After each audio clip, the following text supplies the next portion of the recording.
ದೆಹಲಿಯಲ್ಲಿ ಆಯೋಜಿಸಲಾಗಿದ್ದ ಇಂಡಿಯಾ 2047ರ ಶೃಂಗದಲ್ಲಿ ಪ್ರಧಾನಿ ನರೇಂದ್ರ ಮೋದಿ ಪಾಲ್ಗೊಂಡಿದ್ದರು. ಈ ವೇಳೆ ಅವರು ದೇಶಕ್ಕೆ ಸ್ವಾತಂತ್ರ್ಯ ಬಂದು 100 ವರ್ಷ ಪೂರ್ಣಗೊಳ್ಳುವ ಸಂದರ್ಭದಲ್ಲಿ ದೇಶವನ್ನು ಅಭಿವೃದ್ಧಿ ಹೊಂದಿದ ರಾಷ್ಟವನ್ನಾಗಿ ಮಾಡುವ ಸಂಕಲ್ಪ ಹೊಂದಲಾಗಿದೆ. ಈ ಗುರಿ ಸಾಧನೆಗೆ ಎಲ್ಲರ ಸಹಕಾರ ಅಗತ್ಯ. ಇಂಗ್ಲೆಂಡ್ನೊಂದಿಗೆ ಮುಕ್ತ ವ್ಯಾಪಾರ ಒಪ್ಪಂದವನ್ನು ಅಂತಿಮಗೊಳಿಸಲಾಗಿದೆ.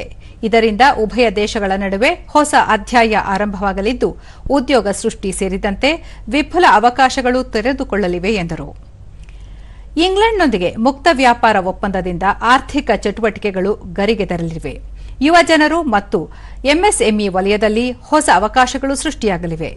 ಆಸ್ಟ್ರೇಲಿಯಾ, ಮಾರಿಷಸ್ ಜೊತೆಯೂ ಒಡಂಬಡಿಕೆ ಮಾಡಿಕೊಳ್ಳಲಾಗಿದೆ. ಇದರಿಂದ ಭಾರತ ಪ್ರಮುಖ ವ್ಯಾಪಾರ ಕೇಂದ್ರವಾಗಿ ರೂಪುಗೊಳ್ಳಲಿದೆ. ಕಳೆದ 10 ವರ್ಷಗಳಿಂದ ದೇಶ ಮೊದಲು ನೀತಿಯನ್ನು ಅನುಸರಿಸುತ್ತಿದೆ. ಪ್ರತಿಯೊಂದು ವಲಯದಲ್ಲೂ ಸುಧಾರಣೆ ಹಾಗೂ ಪರಿವರ್ತನೆಯನ್ನು ಕಾಣಬಹುದಾಗಿದೆ. 2047ರ ವೇಳೆಗೆ ಅಭಿವೃದ್ಧಿ ಹೊಂದಿದ ದೇಶವಾಗಿಸುವುದು ಸರ್ಕಾರದ ಗುರಿಯಾಗಿದೆ ಎಂದರು. ಈ ಹಿಂದೆ ಸ್ವಾರ್ಥ ಉದ್ದೇಶಕ್ಕಾಗಿ ಪ್ರಮುಖ ಕ್ಷೇತ್ರಗಳನ್ನು ಕಡೆಗಣಿಸಲಾಗಿತ್ತು. ವಿಳಂಬ ಸುಧಾರಣಾ ನೀತಿಗಳಿಂದ ದೇಶದ ಅಭಿವೃದ್ಧಿ ಕುಂಠಿತಗೊಂಡಿತ್ತು. ಆದರೆ ಕಳೆದ 10 ವರ್ಷಗಳಲ್ಲಿ ಪಾರದರ್ಶಕ ಹಾಗೂ ಸುಧಾರಣಾ ಕ್ರಮಗಳಿಂದ ದೇಶ ಪ್ರಗತಿಗೆ ವೇಗ ದೊರೆತಿದೆ ಎಂದು ತಿಳಿಸಿದರು. ऐतिहासिक दिन है। कुछ देर पहले मैं यहां आने से पूर्व ही मेरी ब्रिटेन के प्रधानमंत्री जी से बात हुई है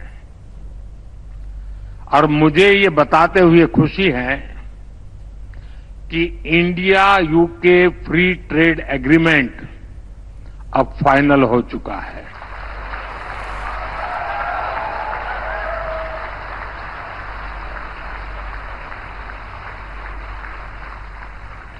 विश्व की 2 बड़ी और ओपन मार्केट इकोनॉमी के बीच आपसी व्यापार और आर्थिक सहयोग का यह समझौता